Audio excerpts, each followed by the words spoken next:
അമൃത് Veni hair elixir presents daily news പ്രഭാത വാർത്തകൾ powered by Pulimoottil Silks KSFE.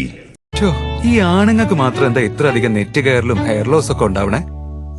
ആണുങ്ങളുടെ ഹെയർ ലോസിന്റെ മേജർ റീസൺസ് തന്നെ ഡിഫറെന്റ് ആണ്. സ്കാൽപ്പിലുള്ള 5 ആൽഫ റിഡക്ടേസ് എന്ന എൻസൈം നിങ്ങളുടെ ഹോർമോണുമായി ചേർന്ന് ഹെയർ ഫോളിക്കിൾസിനെ ചുരുക്കുന്നു. Amrut Veni hair elixir for men use ചെയ്യൂ. പുരുഷന്മാർക്ക് വേണ്ടി ബയോടെക്നോളജി പ്രകാരം പ്രത്യേകം ഡെവലപ്പ് ചെയ്തത്. നമസ്കാരം, ഞാൻ ഡെയ്സി ബിജു. ഡെയിലി ന്യൂസിന്റെ പ്രഭാത വാർത്തകളിലേക്ക് സ്വാഗതം. ഇന്ന് ജനുവരി 14 ചൊവ്വാഴ്ച. ശബരിമല മകരവിളക്ക് ഇന്ന്. അയ്യപ്പ വിഗ്രഹത്തിൽ ചാർത്താനുള്ള തിരുവാഭരണ ഘോഷയാത്ര ഇന്ന് വൈകിട്ടോടെ ശരംകുത്തിയിൽ എത്തും. തുടർന്ന് 6:30 അയ്യപ്പന് തിരുവാഭരണം ചാർത്തി മഹാദീപാരാധന. ദീപാരാധനയ്ക്ക് ശേഷം കിഴക്ക് പൊന്നമ്പലമേട്ടിൽ മകരജ്യോതി ദൃശ്യമാവും. ശബരിമലയിലെ മകരവിളക്ക് മഹോത്സവത്തിന്റെ ഒരുക്കങ്ങളെല്ലാം പൂർത്തിയായതായി Thiruvithamkoor Devaswom board president PS Prashanth അറിയിച്ചു. മകരവിളക്കിന് 2 ലക്ഷത്തോളം ഭക്തരെയാണ് പ്രതീക്ഷിക്കുന്നതെന്നും സുരക്ഷാ ഒരുക്കം പൂർത്തിയായെന്നും PS പ്രശാന്ത് കൂട്ടിച്ചേർത്തു. മകരവിളക്ക് ദർശനം സാധ്യമാകുന്ന എല്ലായിടങ്ങളിലും പർണശാലകൾ നിറഞ്ഞു. കഴിഞ്ഞ 2 ദിവസമായി ദർശനത്തിനെത്തിയ തീർത്ഥാടകർ മലയിറങ്ങാതെ കാത്തിരിപ്പിലാണ്.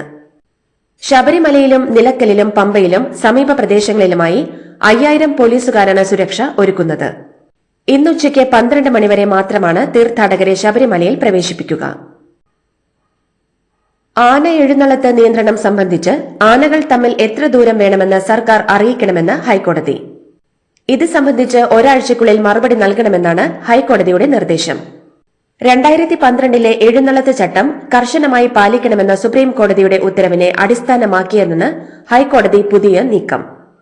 ഉത്സവങ്ങൾ രജിസ്റ്റർ ചെയ്തിട്ടുണ്ടെങ്കിൽ മാത്രമേ ആനകളെ എഴുന്നള്ളിക്കാൻ അനുമതി തേടാനാവൂ എന്നും 2012 ചട്ടത്തിൽ പറയുന്നതായി ഹൈക്കോടതി അറിയിച്ചു.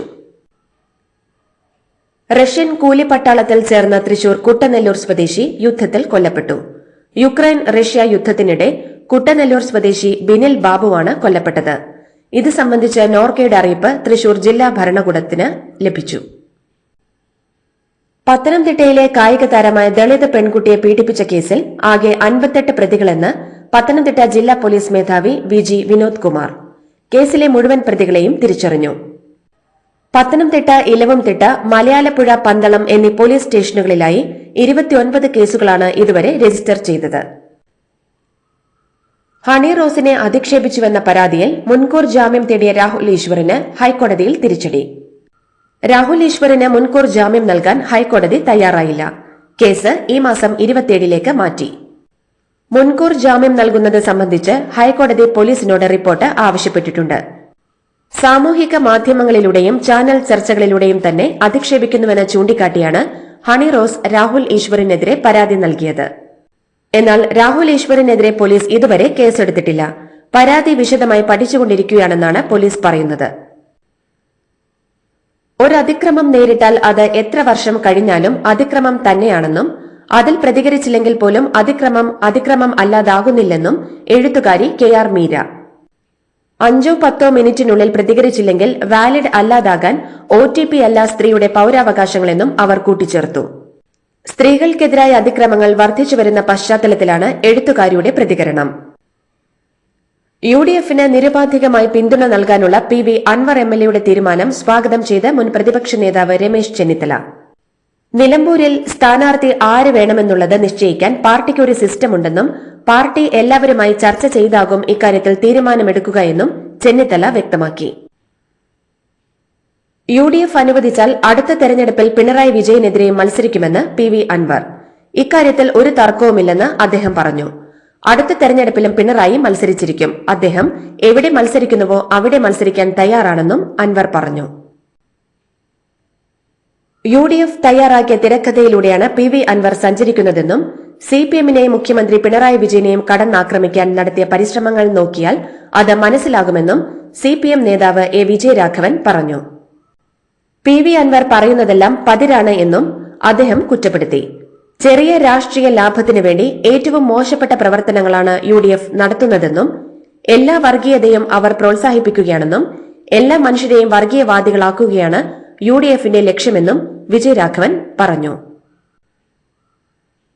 PV അൻവറിന്റെ മാപ്പ് സ്വീകരിക്കുന്നുവെന്നും അന്ന് ഉന്നയിച്ച അഴിമതി ആരോപണങ്ങൾക്ക് അപ്പോൾ തന്നെ മറുപടി പറഞ്ഞിരുന്നുവെന്നും പ്രതിപക്ഷ നേതാവ് V D Satheesan. P V Anvar MLA സ്ഥാനം രാജിവെച്ചത് സ്വന്തം തീരുമാനമാണെന്നും അദ്ദേഹം പറഞ്ഞു.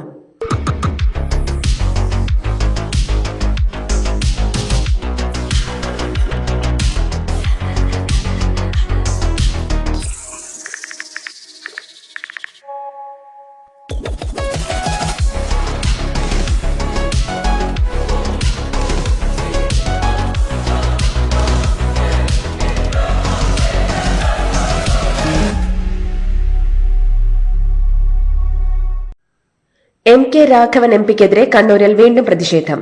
പയ്യന്നൂരിലെ പ്രവർത്തകരാണ് രാഘവനെതിരെ പരസ്യമായി പോസ്റ്ററുകൾ പതിച്ചത്. MK രാഘവന്റെ ബന്ധുവായ CPM പ്രവർത്തകന് നൽകിയ നിയമനം റദ്ദാക്കണം എന്നാവശ്യപ്പെട്ടാണ് പോസ്റ്ററുകൾ പതിച്ചിരിക്കുന്നത്. പാർട്ടിയെ വിറ്റ് പണമുണ്ടാക്കും രാഘവന്മാർ തുലയട്ടെയെന്നും പോസ്റ്ററിലുണ്ട്. വിദ്വേഷ പരാമർശവുമായി ബന്ധപ്പെട്ട കേസിൽ PC ജോർജ് മുൻകൂർ ജാമ്യ ഹർജി നൽകി. ചാനൽ ചർച്ചയ്ക്കിടെ നടത്തിയ മതവിദ്വേഷ പ്രസ്താവനയിലെടുത്ത കേസിലാണ് ജാമ്യഹർജി നൽകിയത്. മുസ്ലിം ലീഗ് ജില്ലാ കമ്മിറ്റി ഭരണഘടനയും ന്യൂനപക്ഷ അവകാശങ്ങളും എന്ന വിഷയത്തിൽ ആലപ്പുഴയിൽ സംഘടിപ്പിച്ച സെമിനാറിൽ നിന്ന് അവസാന നിമിഷം പിന്മാറി മുതിർന്ന CPM നേതാവ് G. സുധാകരൻ. ആരോഗ്യ കാരണങ്ങൾ ചൂണ്ടിക്കാട്ടിയാണ് സെമിനാറിൽ നിന്നുള്ള പിന്മാറ്റം. പരിപാടിയിൽ CPM പ്രതിനിധിയായി നിശ്ചയിച്ചിരുന്നത് G. സുധാകരനെയായിരുന്നു. രമേശ് ചെന്നിത്തലയാണ് സെമിനാർ ഉദ്ഘാടനം ചെയ്തത്. RTO ചെക്ക് പോസ്റ്റുകളിൽ നടത്തിയ മിന്നൽ റെയ്ഡിന് പിന്നാലെ പാലക്കാട് ജില്ലയിലെ 13 ഉദ്യോഗസ്ഥർക്കെതിരെ നടപടിക്ക് വിജിലൻസ് ശുപാർശ നൽകി. വാളയാർ, ഗോവിന്ദാപുരം, ഗോപാലപുരം, നടുപ്പുണി എന്നീ ചെക്ക് പോസ്റ്റുകളിലെ ഉദ്യോഗസ്ഥർക്കെതിരെയാണ് റിപ്പോർട്ട്. 2 ദിവസമായി വിജിലൻസ് 26 പേർക്കെതിരെയാണ് റിപ്പോർട്ട് നൽകിയത്. നെയ്യാറ്റിൻകര ഗോപൻ സ്വാമിയുടെ ദുരൂഹ സമാധി കല്ലറ പൊളിക്കുമെന്ന് സബ് കളക്ടർ OV ആൽഫ്രഡ്. നിയമ നടപടിയുമായി മുന്നോട്ടു പോകുമെന്നും കല്ലറ എന്ന് പൊളിക്കണമെന്ന തീരുമാനം നാളെ എടുക്കുമെന്നും സബ് കളക്ടർ പറഞ്ഞു. ജില്ലാ ഭരണകൂടത്തിന്റെ തീരുമാനം കുടുംബത്തെ അറിയിച്ചിട്ടുണ്ടെന്നും ഇനിയൊരു ചർച്ചയുടെ ആവശ്യമില്ലെന്നും സബ് കളക്ടർ വ്യക്തമാക്കി. കൊച്ചി കലൂർ സ്റ്റേഡിയത്തിൽ നടന്ന നൃത്ത പരിപാടിക്കിടെ ഉമാ തോമസ് MLAക്ക് പരിക്കേറ്റ സംഭവത്തിൽ ഓസ്കാർ ഈവന്റ്സ് ഉടമ PS ജനീഷിന് ജാമ്യം. എറണാകുളം 1ാം ക്ലാസ് ജുഡീഷ്യൽ മജിസ്ട്രേറ്റ് കോടതിയാണ് ജാമ്യം അനുവദിച്ചത്. പോലീസിന്റെ കസ്റ്റഡി അപേക്ഷ കോടതി തള്ളി. കേസിൽ മൃദംഗ വിഷൻ MD നികോഷ് കുമാർ അടക്കമുള്ളവർക്ക് നേരത്തെ ജാമ്യം അനുവദിച്ചിരുന്നു. തൈപ്പൊങ്കൽ ആഘോഷം പ്രമാണിച്ച് സംസ്ഥാനത്തെ 6 ജില്ലകൾക്ക് ഇന്ന് പ്രാദേശിക അവധി. തിരുവനന്തപുരം, കൊല്ലം, പത്തനംതിട്ട, ഇടുക്കി, പാലക്കാട്, വയനാട് എന്നീ ജില്ലകൾക്കാണ് ഇന്ന് പ്രാദേശിക അവധി ഉണ്ടായിരിക്കുക.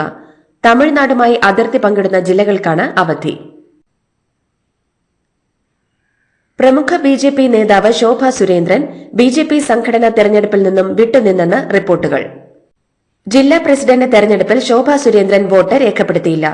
ആലപ്പുഴ നോർത്ത് ജില്ലയിലായിരുന്നു വോട്ട് രേഖപ്പെടുത്തേണ്ടിയിരുന്നത്. ഇന്നലെ വൈകിട്ട് 3 മണി മുതൽ 5 മണിവരെയായിരുന്നു വോട്ട് രേഖപ്പെടുത്തേണ്ട സമയം.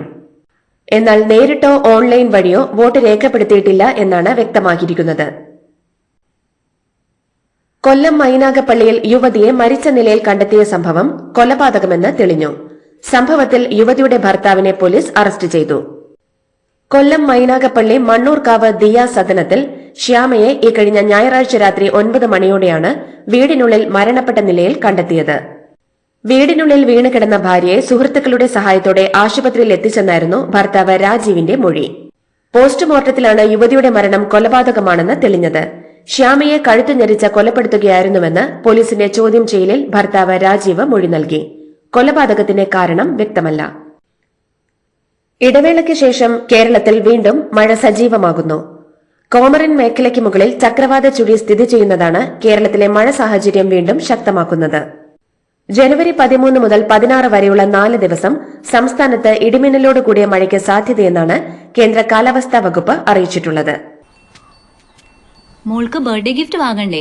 ഷോപ്പിൽ കൊണ്ടുപോയി ഇഷ്ടമുള്ളത് വാങ്ങി കൊടുക്കാം. അപ്പൊ ഏട്ടൻ വരുന്നുണ്ടോ?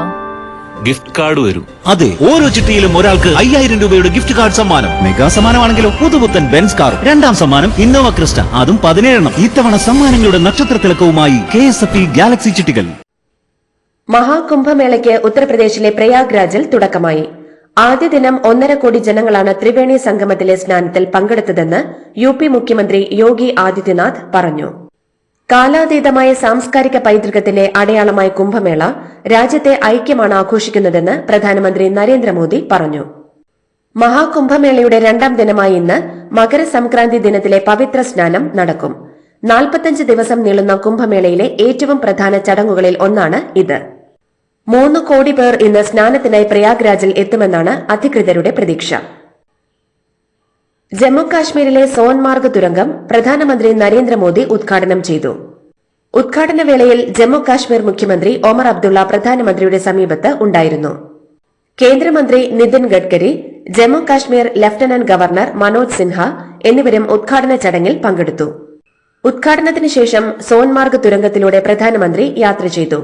തുരങ്കത്തിന്റെ നിർമ്മാണത്തിനായി പ്രവർത്തിച്ച ഉദ്യോഗസ്ഥരുമായും നിർമ്മാണ തൊഴിലാളികളുമായും പ്രധാനമന്ത്രി സംവദിച്ചു. പട്ന ഹൈക്കോടതി ചീഫ് ജസ്റ്റിസ് മലയാളിയായ ജസ്റ്റിസ് കെ വിനോദ് ചന്ദ്രനെ സുപ്രീം കോടതി ജഡ്ജിയായി നിയമിച്ചു. സുപ്രീം കോടതി കൊളീജിയം ശുപാർശ കേന്ദ്ര സർക്കാർ അംഗീകരിച്ചതിന് പിന്നാലെ രാഷ്ട്രപതി ഉത്തരവിൽ ഒപ്പുവച്ചു. സുപ്രീം കോടതി ചീഫ് ജസ്റ്റിസ് സഞ്ജീവ് ഖന്ന അധ്യക്ഷനായ കൊളീജിയമാണ് ജസ്റ്റിസ് വിനോദ് ചന്ദ്രനെ പരമോന്നത നീതിപീഠത്തിലേക്ക് ശുപാർശ ചെയ്തത്. രാജസ്ഥാനിലെ പൊക്രാനിൽ നടന്ന ഇന്ത്യയുടെ 3ാം തലമുറ ടാങ്ക് വേധ മിസൈലായ നാഗ്മാർക്ക് 2 ആന്റി ടാങ്ക് ഗൈഡഡ് മിസൈലിന്റെ പരീക്ഷണം വിജയകരം. ഇന്ത്യ തദ്ദേശീയമായി വികസിപ്പിച്ച മിസൈലാണ് ഇത്. 3 ഫീൽഡ് ട്രയലുകളാണ് ഇതിനോടകം വിജയകരമായി പൂർത്തീകരിച്ചത്. 3 ട്രയലുകളിലും മിസൈൽ ലക്ഷ്യം ഭേദിച്ചതായി DRDO അധികൃതർ വ്യക്തമാക്കി. ഇതോടെ മിസൈൽ സംവിധാനം ഉടൻ സൈന്യത്തിന്റെ ഭാഗമാകും. ഇന്ത്യൻ സൂപ്പർ ലീഗിൽ അവസാന നിമിഷ ഗോളിൽ ഒഡീഷ FCയെ മറികടന്ന് കേരള ബ്ലാസ്റ്റേഴ്സ്. 2-നെതിരെ 3 ഗോളുകൾക്കായിരുന്നു ബ്ലാസ്റ്റേഴ്സിന്റെ ജയം. 1 ഗോളിന് പിറകിൽ നിന്ന ശേഷമായിരുന്നു ബ്ലാസ്റ്റേഴ്സിന്റെ തിരിച്ചുവരവ്. ഈ ജയത്തോടെ ബ്ലാസ്റ്റേഴ്സ് 8ാം സ്ഥാനത്തേക്ക് കയറി. 16 മത്സരങ്ങളിൽ 6 ജയവും 2 സമനിലയും 8 തോൽവിയുമുള്ള ടീമിന് 20 പോയിന്റാണ് ഉള്ളത്. ഒഡീഷ 7ാം സ്ഥാനത്താണ്. ഇതോടുകൂടി ഡെയിലി ന്യൂസിന്റെ ഇന്നത്തെ പ്രഭാത വാർത്തകൾ സമാപിക്കുന്നു. ഡെയിലി ന്യൂസിന് വേണ്ടി വാർത്തകൾ വായിച്ചത് ഡെയ്സി ബിജു. ഡെയിലി ന്യൂസ് ലൈവ്.in വാർത്തകൾ വിരൽ തുമ്പിൽ.